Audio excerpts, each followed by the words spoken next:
Buenos días, me llamo Julio Morales y soy profesor asociado en la Universidad Nacional de Colombia, sede de Medellín, Escuela de Matemáticas. Les doy la bienvenida a estos videos de matemáticas básicas hechos con base en las notas de dicha escuela. Puede verlos con una velocidad menor o pausarlos cada que así lo crea conveniente. 2.3. Aplicación. Área de un triángulo. Sabemos que el área de un triángulo es un medio de base por altura. Supongamos que tenemos este triángulo, un triángulo donde conocemos lado A, lado B y el ángulo entre ellos. Y queremos hallar el área. Y lo mismo la figura de la derecha. Tenemos conocidos lado A, lado B y el ángulo entre ellos que es teta. Y queremos hallar el área del triángulo azul.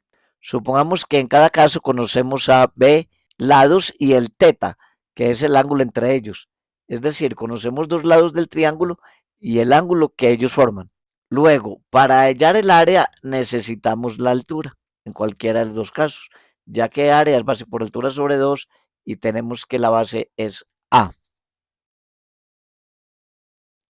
De la página anterior tenemos un triángulo del cual conocemos los lados A y B y el ángulo que forman y queremos hallar su área. En este caso de la izquierda es un ángulo agudo teta y en el de la derecha es el mismo problema. Tenemos un triángulo conocidos dos lados AB que son los amarillos y el ángulo que forman y queremos hallar su área. La diferencia es que en el de la derecha el ángulo es más de 90 grados, es un ángulo obtuso. ¿Cómo resolvemos el ejercicio A? ¿Cómo hallamos el área de este triángulo conocidos AB y el ángulo que forman? Hay que hallar la altura, tracemos la altura. Entonces, miremos que en este triángulo de la derecha, que es rectángulo porque H es una altura, ¿qué es seno de teta? Seno es lado opuesto sobre hipotenusa. Luego seno teta es H sobre B. Y de ahí despejamos la altura H. Entonces, pasando a multiplicar, H es B seno teta. Ya hemos obtenido la altura usando funciones trigonométricas. Ahora, el área de un triángulo es base por altura sobre 2. Es decir, el área del triángulo es un medio de base por altura, pero la base es A y la altura la acabamos de hallar que es B seno teta. Luego el área del triángulo es un medio de A por B seno teta, siendo A y B dos lados del triángulo y teta el ángulo que forman. Esto quedó probado para este ángulo agudo. De una manera similar, lo dejo como ejercicio leer que también es cierta para el ángulo obtuso. Luego, si A y B son las longitudes de dos lados de un triángulo y teta es el ángulo entre ellos, entonces el área del triángulo es un medio de A por B seno de teta.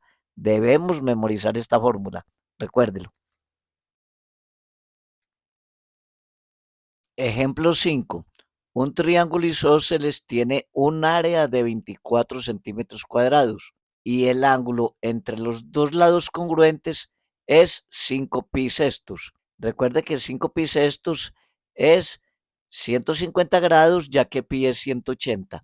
180 sobre 6 da 30. Pi sextos es 30 y 30 por 5, 150. Esto es 150 grados. ¿Cuál es la longitud de cada uno de los lados congruentes? Solución. Tenemos aquí el triángulo. Los lados rojos son dos congruentes, el triángulo es isósceles. Vamos a llamar sus longitudes A y A. Y este ángulo entre ellos es 5 pi sextos. Pi sextos es 30 por 5 da 150 grados. Este es el ángulo 5 pi sextos o 150 grados. Y debemos entonces hallar cuál es la longitud de cada uno de estos lados, es decir, cuánto vale A. Recordemos que habíamos visto en la página anterior que si uno conoce dos lados de un triángulo y el ángulo comprendido, se puede hallar el área y que la fórmula es, el área es un medio del producto de los lados que es A por el lado B, que en este caso es el mismo A, por el seno del ángulo que forman. Esta es la fórmula que acabamos de ver, que si uno conoce lados A, B y el ángulo teta que forman, el área es un medio A por B por seno de teta. Pero en este caso, B es el mismo A, entonces queda un medio A por A seno de teta. O sea, el área es un medio A por seno de el ángulo que es 5 pi sextos. Y esta área nos dicen que es igual el enunciado a 24 centímetros cuadrados. Tenemos esta ecuación para hallar A. Seno de 150 es lo mismo salvo el signo que su ángulo de referencia. Y el ángulo de referencia de 150 es el que hace el lado terminal con el eje X, que es 30. Entonces seno de 150 es seno de 30 salvo el signo. Pero 150 está en el segundo cuadrante y en el segundo cuadrante el seno es positivo. Entonces seno de 150 es seno de 30. Y debemos recordar que seno de 30, ya lo habíamos visto, es un medio. Entonces se sustituye y tenemos un medio A por un medio es 24. Y esto nos queda un cuarto. A al cuadrado es 24. Pasando el 4 a multiplicar nos da A al cuadrado es 96. Si quiere, hace estas simplificaciones en una hojita, donde reemplaza seno de 5 pi sextos por un medio. Ahora sacamos raíz cuadrada para obtener A.